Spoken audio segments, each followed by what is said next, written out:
Hey guys, what is going on? Carter here. We are going to take a closer look at this Cold Steel 4max. I don't think I've ever talked so much about a knife and never really talked about a knife before.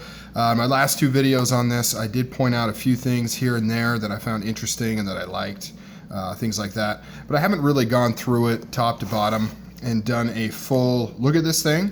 Part of the reason is I have the problems with it, so it's taken a couple days that I've had to kind of look past that and just talk about the knife as it is, aside from the issues I have.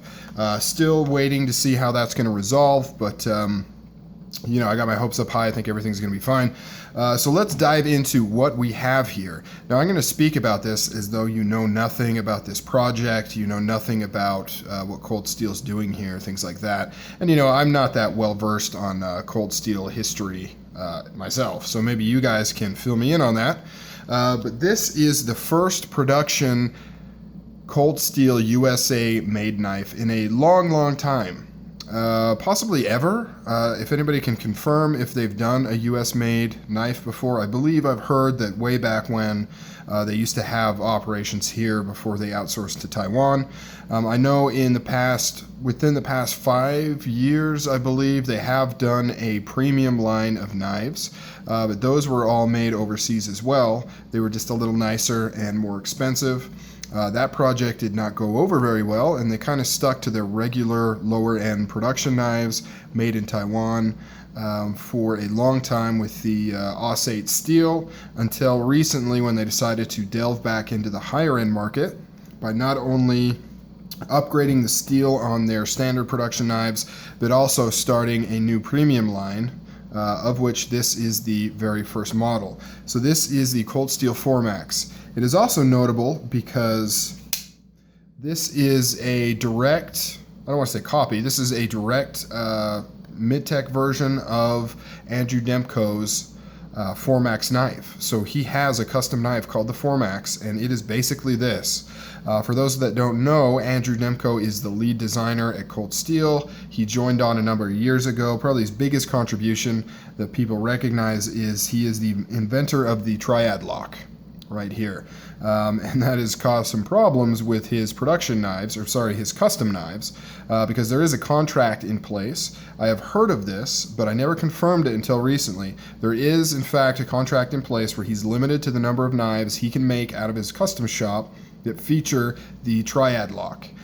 He also says that it's very difficult to make custom knives with this triad lock, which is why he moved to the scorpion lock. So if anybody has a triad lock knife on order with him, stick with it, because he's not going to be doing that lock anymore, or at least not for regular customers. So the triad lock in his custom knives are going to go away in favor of his new scorpion lock, which I'm sure we may or may not see. I know that's a little contradictory, huh? I'm sure we may or may not see in the production knives at Cold Steel. We'll have to wait and see. I'm thinking he'll probably cut himself a better deal if he gives them the scorpion lock. But this is the 4max, as you can see, and like I said, it is pretty much an exact copy or representation of his custom knife. It features a 4-inch steel blade. Overall length on this is, 10 inches overall. And just a quick comparison, here is a paramilitary 2. You can see how it simply dwarfs that knife. So 4-inch blade, a lot of handle going on here, very thick. Let's get some thickness measurements here while I'm thinking of it, if I can actually open up my calipers here. So the thickness on this blade stock at its thickest part, I showed it 4.93 millimeters. Let me make sure I'm zeroed. Yep. 4.81 millimeters. Now on the box it says it's 4.5. But you can see here I'm zeroed millimeters. I'm getting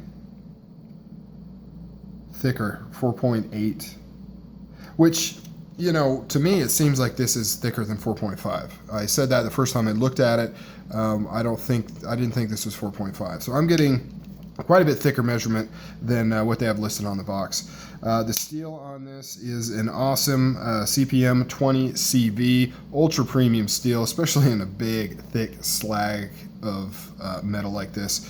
Dual thumb studs, blasted. The finish on the blade is stonewash that you can see right there. Nice flat ground, 3/4 up, a very utilitarian blade, very strong. This changed from the original designs, which I think had a satin, almost full flat ground blade with a much more belly on the blade edge itself. Now they went for a much pointier type blade, similar to the what is that other knife that they have? I can't think of it. But one of the other, the aluminum handled knives they have that came out a couple years ago. Very similar blade shape to the drop point version of that. So very, very cool. You can see the Formax right there. They did all right on the labeling. Cold Steel is guilty of having some really obnoxious labeling on their knives. This one isn't bad. I mean, Formax, it's pretty decent. Nothing too Mall Ninja-y with that. It is kind of large, but compared to some of the stuff that they put on there, it's not too bad. Got regular pivot pin here. I'm not sure what the thickness is. I'm not going to take this apart because it's probably going back. You can see the stone-washed lock bar right there with the jimping cut out. It has the micro jimping and then the kind of bigger cutouts right here, which is all similar to the custom Demko. Triad lock. And you can see how the triad lock sits just proud right up there, which to me indicates that it's a nice early lockup. With that triad lock, you're going to get a long life out of this thing. Because as it wears in, this will slowly start to sink in a little bit more, and it'll start to make more and more contact as it does that. And of course, you got to remember, this is steel on steel on steel. So the pin, the blade, and the lock bar are all steel, so you don't have the issue of hyper wearing that you get on titanium lock bars and things like that.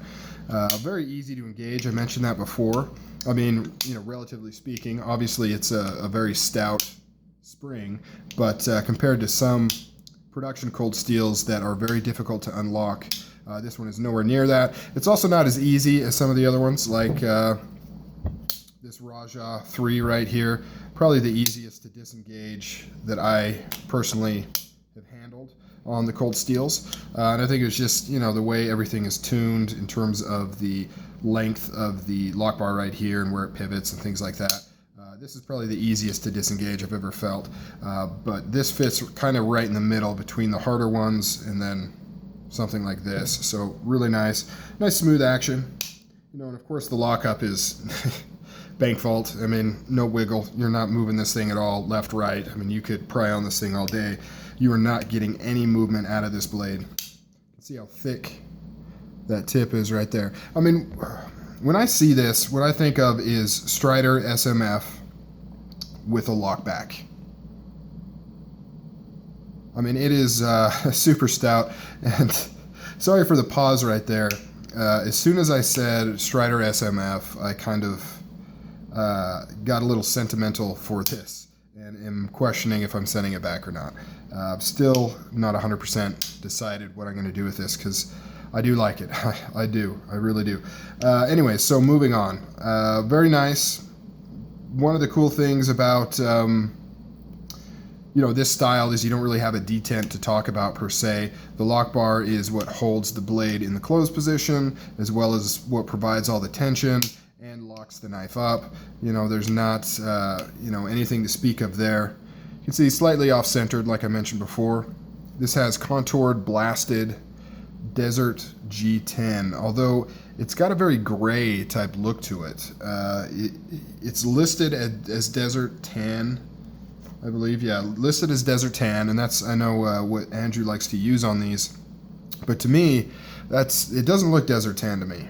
This almost looks like I like it, but it looks kind of like a gray kind of color. That's not the camera. This is a very good representation of what this looks like.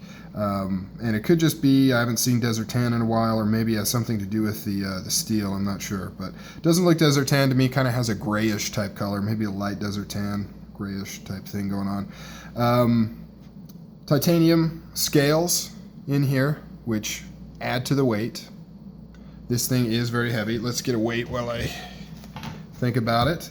On the box, it's listed at 9.2 ounces. We're nice and zeroed right there. We're on grams though. Let's get to ounces. See what my scale listed at, 10.1. So I show it a little bit heavier. Well, almost an ounce, almost a full ounce heavier than what they have labeled on the box. Yep. And who knows? Maybe maybe these box stats were pulled from a version that had a thinner blade stock, and they bumped it up and didn't update the numbers, which would increase the weight and as well as the thickness numbers as well. I don't know. Just speculation right there. So nice G10. It feels good in the hand. You've got tons of real estate. I've got pretty big hands, particularly long fingers, and you have a ton of real estate. It's not quite multi-gripable that some of the larger cold steels are. How you can I guess you kind of can if you want. You could pull back here and get a much longer grip, or you can choke up. You've got a little bit of a choil here. A little sketchy. I would never use that. You're kind of close to that edge, and it's not quite scoopy enough for that, but you could if you wanted. But very good purchase. Jimping's very functional. Reverse grip, very nice as well. Really good handleable knife. This is a beast of a blade. You're not going to be using this for fine detail cutting. This is kind of the overbuilt pry bar if you have to kind of knife is the rule you would put this into. One thing that's good about the smooth G10 here is you're not going to get a lot of wear. In fact, that's probably one of the reasons why they went to all the stonewashing on here. They realized that the use of this and the draw to this is a hard use, beat the crap out of it, can take anything you throw at it, knife, and satin steel, just, satin wear is pretty easy. You can get nicks and things like that in it. So moving to the stonewash blade, I think was a smart move. The nice smooth G10 scales means you're not going to get any rubbing or wear as you pull this in and out of your pocket. Everything is nice and stonewashed. There's no easily marred surfaces, and that also helps for guys that are a little reluctant to carry a knife that maybe is in this price point, because you're really not going to do anything to this knife carrying it. As you can see from the factory, we've got extra marks on the blade or on the pocket clip here. You're not going to do any damage to this thing. It is not necessarily a beautiful knife. It is a functional bruiser of a knife with a really nice, thick, beefy edge. And hopefully yours, if you buy one of these, doesn't come with the kind of marred up edge that mine did. But very, very nice. Now, if anybody can tell me what these holes are for, I'm assuming that they are, because the customs have this too, all of his, the 8010, the Formax, they all have these holes here. I assume that it was to hold the jig for machining the handles. So I assumed when they kind of moved up to a bigger production of mid-tech or whatever you want to call this, that those would go away, but they're still there. If anybody knows if that is in fact what those holes are for, that it's simply a manufacturing or building process that necessitates these holes, let me know, because I'm not quite sure what that is for.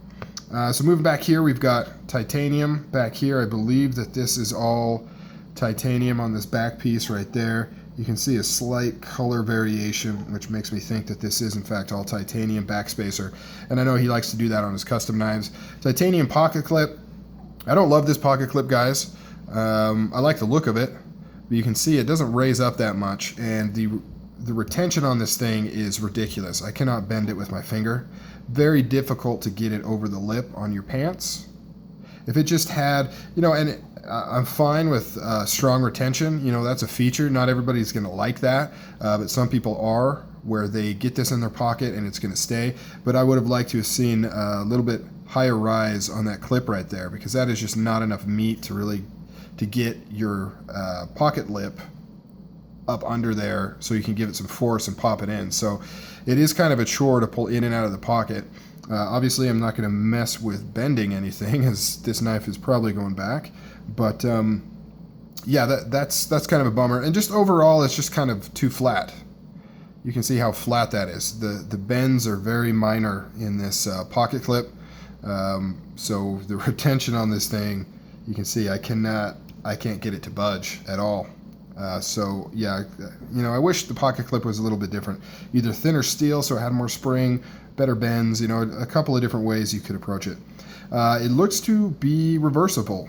It looks like you can take these screws out of the back here and swap them into the front. Looks like these simply go through and they're dual duty as holding it together as well as holding the clip. Kind of cool. I like the efficiency there, it's not any extra screws. Goes right through, holds the knife together, and keeps the pocket clip on. I like these kind of low profile, just little buttons, almost look like rivets on this side.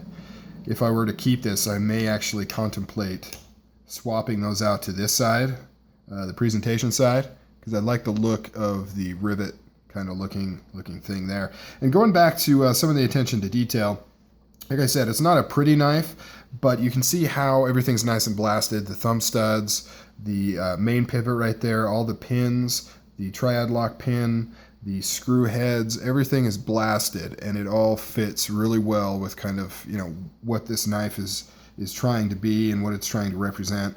Everything lines up pretty good. There's the scales sit a little bit proud of the liners and the backspacer, but it's consistent, all across the board.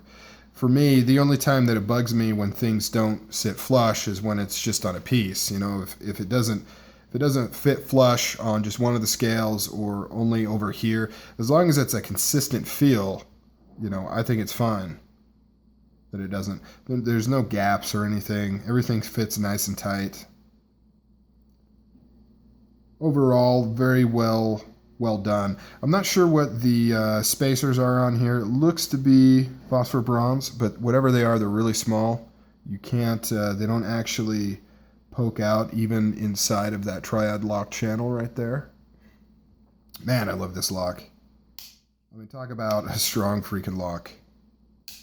You can just hear that thing thwack into place. So nice. So let's do some size comparisons. You already saw the Paramilitary 2. This helps guys kind of get a better understanding. They know how these fit in their hands. You can see the thickness right there. Quite a bit thicker. I don't have an SMF anymore to compare. That would have been a really nice comparison. Raja 3. And then ZT 900. Let's see, that's... yeah. Quite a big difference right there. I've really come to love this knife. I obviously haven't sold it. Really like it. Good size, nice and stout. Good size, like that knife. It's about the size of the handle.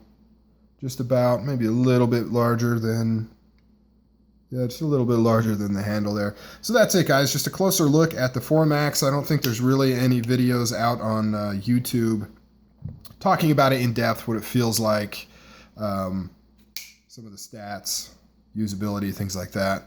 You can see this is what it looks like kind of in my hand. It's a monster of a blade. Very cool. It's heavy, but it's well balanced. You can see balance points right there.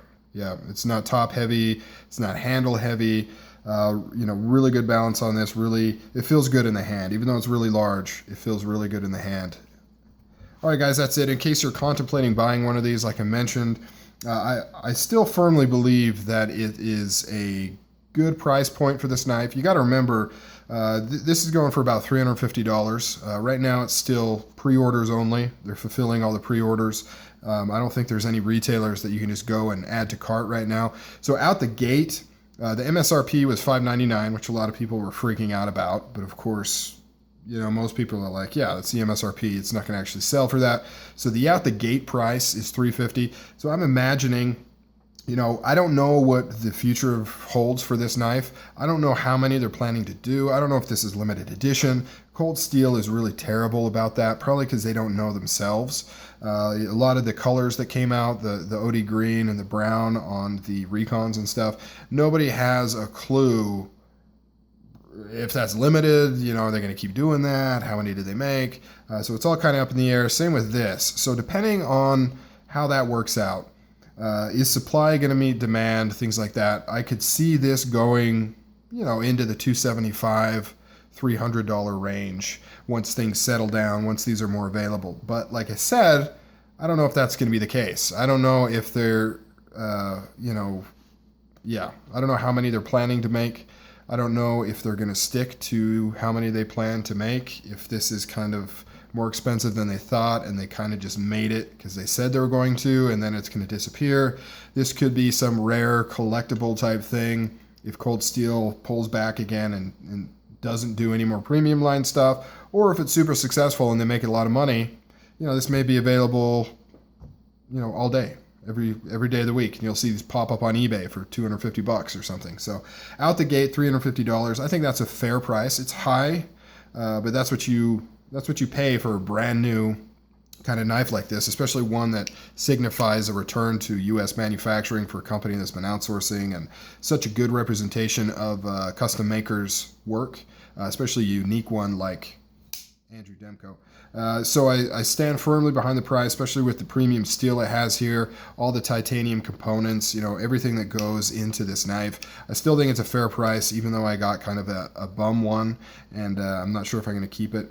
I think it's a good buy for those that are interested.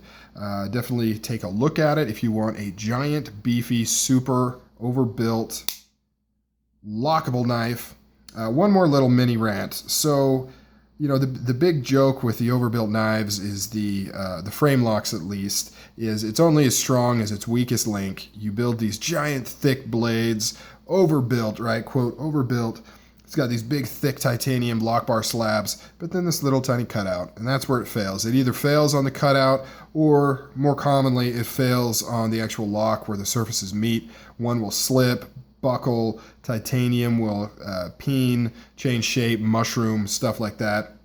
Every time I've seen a Strider fail, it's because that titanium is soft and it mushrooms out and then it loses the surface.